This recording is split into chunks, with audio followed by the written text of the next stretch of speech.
and he pulled a 8-inch butcher's knife, like freaking huge, and he ended up stabbing me in the back.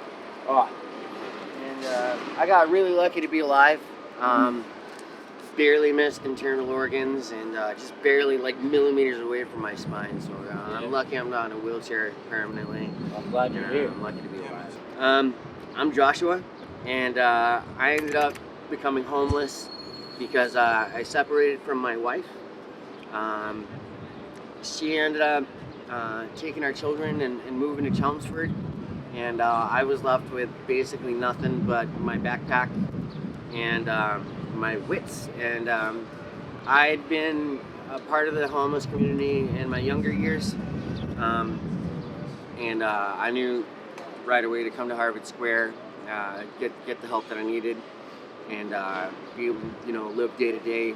And so for a year and a half after we had separated, I actually worked at Dunkin' Donuts, and I had my own office. So I was able to sleep in. I'm sorry. Don't worry. I was able to sleep in my office and maintain myself while working, and eventually it got to the point where it became just too difficult and too stressful for me to be able to live day to day and work and maintain myself. So I ended up leaving that job, and I ended up coming out on the streets full time, where I've been now for about a year and a half. And I've become a fixture in the community just because, like I said, I never have a problem helping somebody out, and doing what needs to be done to make sure that people are able to live life and be happy and to maintain themselves in a somewhat dignified manner.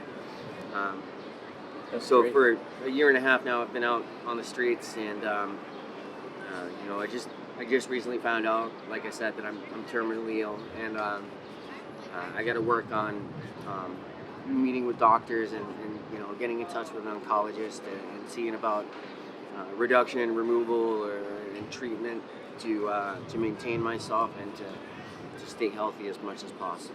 So, what keeps you going on a daily basis?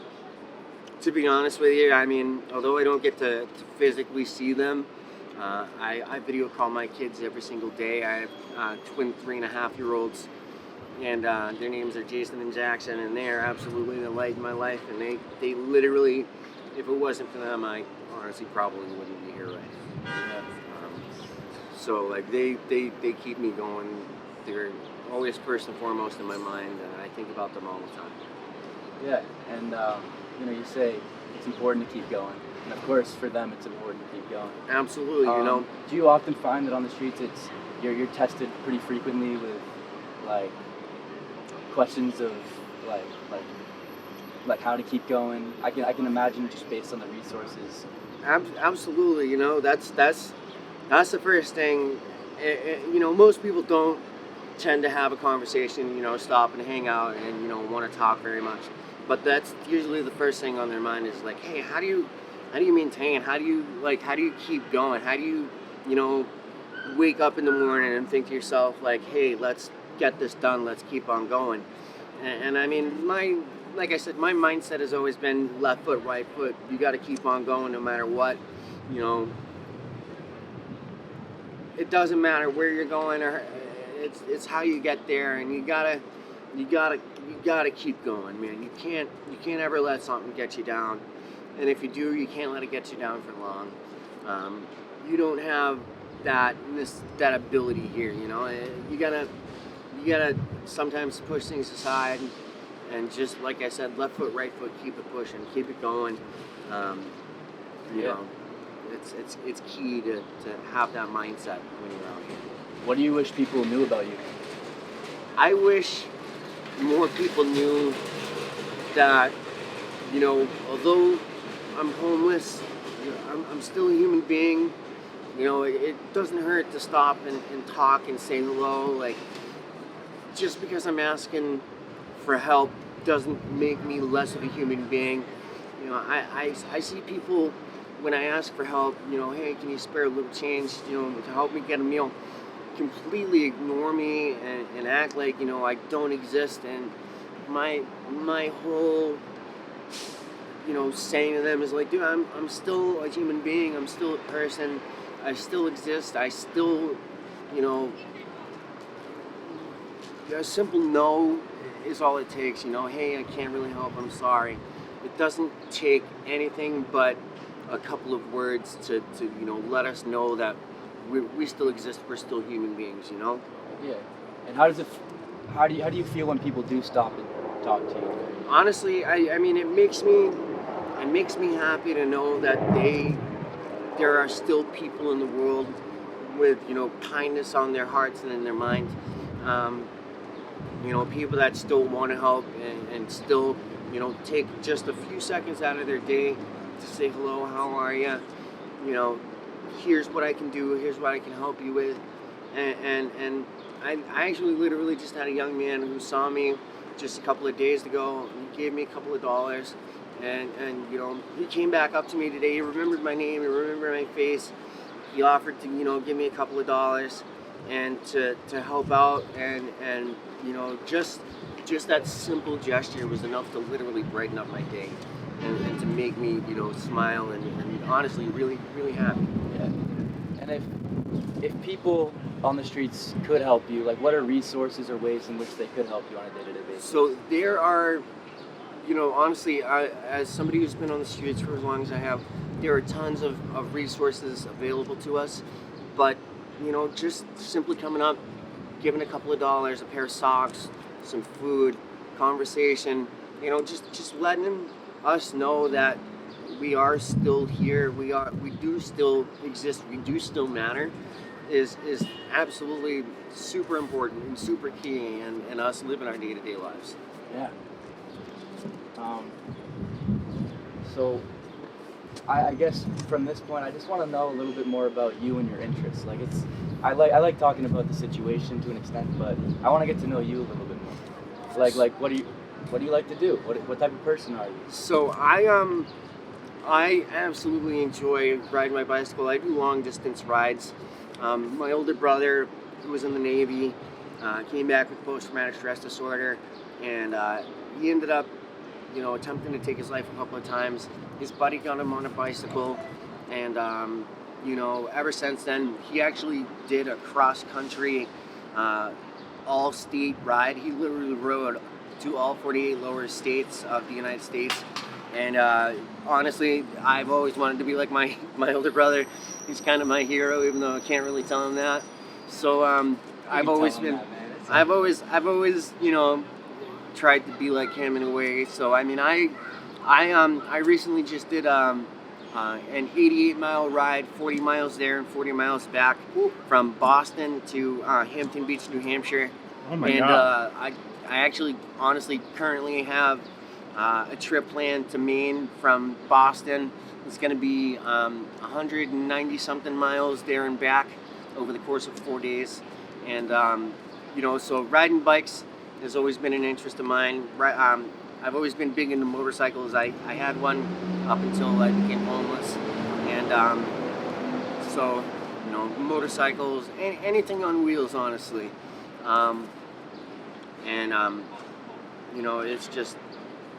It's what helps keep me going, honestly, is riding my bike. So, I mean, it's a big part of my life, and I wouldn't know what to do without it, honestly. What's your plan for the future? I mean, I know that this is a problem right now, but let's assume things continue to go well and that's not an issue anymore. So if my illness is curable and manageable, I absolutely intend to get off the streets. I have through the resources that have been available to me, I've been able to get signed up for housing. I got food stamp benefits, so You got a voucher? I'm working on getting a voucher. So through the Cambridge Community Resource Center, I just got a CCAN done, which is going to help fast track me to getting housing. And I plan on, if my illness aside, I do plan on, going back to work and to doing what I can to become and stay a productive part of society, which, honestly should be everybody's goal. Some people through mental health or uh, some kind of handicap, that's not necessarily something that they can do, but it's always something that we want to do. So, just becoming housed, staying healthy, staying happy, is something that's absolutely a goal for me, and it's something that I want to do. Yeah. Tia, do you have any questions for him? You said that people in Harvard Square tend to know you and you help people out. How is Harvard Square as a homeless person compared to other places on the streets? I mean, we are literally a community. When you say the homeless community, you just think of a bunch of people who sleep outside. But honestly, we are a legitimate community. We're like an HOA, or we all know each other and help each other, and do everything we can to make sure that we have, as a community, what we need and what we want, and make sure that we're all happy and healthy, and to maintain our ability to live life day to day. There are literally, like you said, I'm a fixture out here. I'm somebody who's known that I'll literally give you my last dollar. I'll reach into my cup and give you my literal last dollar to make sure that you have what you need, to make sure that you eat, or that you have something to drink. I'll literally give people the shirt off my back, and I'm not the only one in the community that will do that, and that's why we are considered a community. Is we all help each other, we all know each other. If somebody isn't seen for a couple of days, we all worry. We start calling hospitals and jails, and make sure that that person is safe and happy and healthy, and still here with us. And that's honestly what makes us a community, is that we all care very deeply about each other. If we have an argument with another person, or a fight, afterwards, when it's all said and done, we still look out for each other. We still maintain that community and that ability to make sure that we're all still here, happy and healthy. Is there anything else you'd like to share? You don't have to if you don't want to. I'm just curious. I mean, in all honesty, there isn't really a whole lot to be said, except that we are, like I said, we are still people.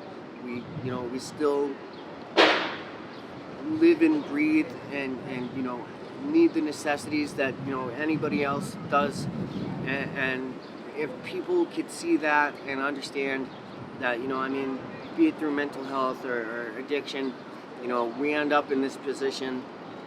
We're still humans, we're still people, and we still need help just like anybody else. It's just we have a different way of having to ask for it.